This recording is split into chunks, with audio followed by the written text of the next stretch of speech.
بخاری شریف میں حضور پاک کا ارشاد ہے کہ اس طرح نماز پڑھو جس طرح تم مجھ کو نماز پڑھتے دیکھتے ہو۔ سوال یہ کہ حضور نے کس طرح نماز پڑھی، جبکہ بخاری شریف میں حضور نے رفع یدین کی نماز پڑھی ہے بخاری شریف میں حضور نے رفع یدین کی نماز پڑھی ہے۔ دیکھیے حضور نے مختلف طریقوں اختیار کیے مختلف اوقات میں۔ اب صحابہ کا طرز عمل یہ ہوتا تھا کہ مثلا ایک روایت آتی ہے کہ ایک صحابی حضور سے ملنے آئے، کوئی بدوی تھے، دیہات کے آدمی تھے، انہوں نے حضور کو دیکھا کہ آپ کا گریبان کھلا ہوا تھا، آپ نے بٹن لگائے ہوئے نہیں تھے۔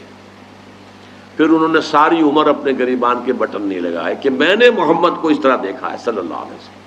اب یہ ان کا جذبہ ہے، ان کی نیکی ہے، اتباع کا جذبہ ہے۔ یا ایک سفر میں کسی کو دیکھا، کسی نے دیکھا کہ حضور ایک درخت کے نیچے سے ہو کر گزرے، اب وہ جب بھی جاتے تھے ادھر اس کے نیچے سے ہو کر گزرتے تھے، چاہے اس کی کوئی مقصد نہیں، لیکن یہ بھی ایک اتباع کا جذبہ ہے۔ تو اس میں یہ ہے کہ نماز کی بعض چیزیں ایسی ہیں کہ جن میں معلوم ہوتا ہے کہ حضور کچھ اس میں رد و بدل کرتے رہے۔ کبھی آپ نے ہاتھ بالکل کھلے چھوڑ کر بھی نماز پڑھی ہے، کبھی آپ نے ہاتھ نیچے باندھے ہیں، کبھی اوپر باندھے ہیں۔ اسی طریقے سے رفع یدین کبھی ایسا بھی ہوا ہے کہ آپ نے وہ کی ہے جیسے کہ اہل حدیث حضرات کرتے ہیں، اور جیسے کہ یہ شیعہ کرتے ہیں وہ اس سے بھی زیادہ کرتے ہیں رفع یدین۔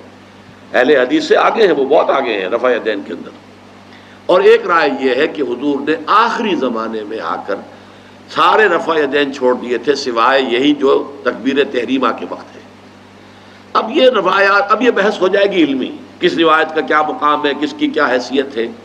بخاری شریف میں جو روایت ہے وہ یہی ہے رفع یدین کی، جو آپ صحیح کہہ رہے ہیں، لیکن یہ کہ بخاری شریف واحد کتاب تو نہیں ہے حدیث کی، مصنف عبد الرزاق ایک کتاب ہے، اور اسی طریقے سے اور اس میں یہ کہ امام مالک کے پیروکار، حالانکہ امام مالک مدینے کے دارالہجرہ کے امام ہیں، وہ رفع یدین نہیں کرتے، امام شافعی کے کرتے ہیں، امام مالک کے نہیں کرتے، امام ابو حنیفہ کے نہیں کرتے۔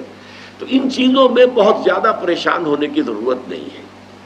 اصل جو معجزہ ہے حضور کا اور اسلام کا وہ یہ ہے کہ 1400 برس گزر گئے لیکن نماز کے ضمن میں اتنا اختلاف نہیں ہے کہ تمام مسلمان باجماعت نماز نہ پڑھ سکیں۔ دیکھیے رفع یدین کرنے میں جماعت ٹوٹتی نہیں، آپ نے کیا یا نہیں کیا، جماعت کی فارمیشن برقرار رہی۔ فرض کیجئے کوئی شخص یہ سمجھتا کہ پہلے سجدہ ہے پھر رکوع ہے، تو اب یہ دو آدمی ساتھ نماز نہیں پڑھ سکتے، جن میں سے ایک کے نزدیک پہلے رکوع ہے پھر سجدہ ہے، دوسرا یہ سمجھتا ہے کہ نہیں پہلے سجدہ ہے پھر رکوع ہے، نہیں ہو سکتی، ان کی جماعت اب جمع نہیں ہو سکتی۔ یا کسی کا یہ خیال ہو کہ جیسے ہر رکعت میں رکوع ہے کہ سجدہ بھی ایک ہے، وہ ایک سجدہ کر کے کھڑا ہو جائے۔ اب ظاہر بات ہے دوسرا شخص جس کے نزدیک دو سجدے ہیں وہ ایک اور سجدہ کرے گا، فارمیشن ٹوٹ گئی، اب وہ ساتھ نماز نہیں پڑھ سکتے۔ 1400 برس بیت گئے، مشرق بعید سے مغرب بعید، پوری دنیا، آج تو کوئی کونا ہے ہی نہیں جہاں مسلمان نہ ہو، لیکن جو سالڈ مسلمان جو ہیں وہ تو آپ سمجھیے کہ انڈونیشیا سے لے کر موریتانیہ تک تو مسلمانوں کی کتنی بڑی تعداد، لیکن کہیں ایسا نہیں ہے کہ آپ کی فارمیشن ٹوٹتی ہو۔ کوئی ایسا مسلک نہیں ہے جس میں یہ خیال ہو کہ مغرب کی رکعت میں 2 ہیں جیسے فجر کی ہے، نہیں، وہی 3 رکعتیں ہیں۔ کوئی ایسا مسلک نہیں جس میں یہ معلوم ہو کہ فجر کی رکعتیں 3 ہیں 2 نہیں ہے، کوئی نہیں۔ عصر کی 2 ہیں یا 4 6 ہیں، کوئی نہیں۔ وہی رکعتیں، وہی رکعت کی ترتیب، پہلے کھڑے ہونا ہے پھر رکوع ہے پھر کھڑے ہونا ہے پھر سجدے میں جانا ہے پھر بیٹھنا ہے پھر سجدہ پھر کھڑے ہونا۔ فارمیشن نہیں ٹوٹتی، شیعہ ہو سنی ہو، اور اس میں حنفی ہوں مالکی ہوں شافعی ہوں حنبلی ہوں زیدی ہوں ظاہریہ ہوں، کوئی بھی ہو، کسے باشد، تمام مسلمان مل کر جماعت سے نماز ادا کریں گے اور ان کی جماعت ٹوٹتی نہیں ہے۔ یہ ہے جس کو ہمیں سمجھنا چاہیے۔ یہ کیوں ہے؟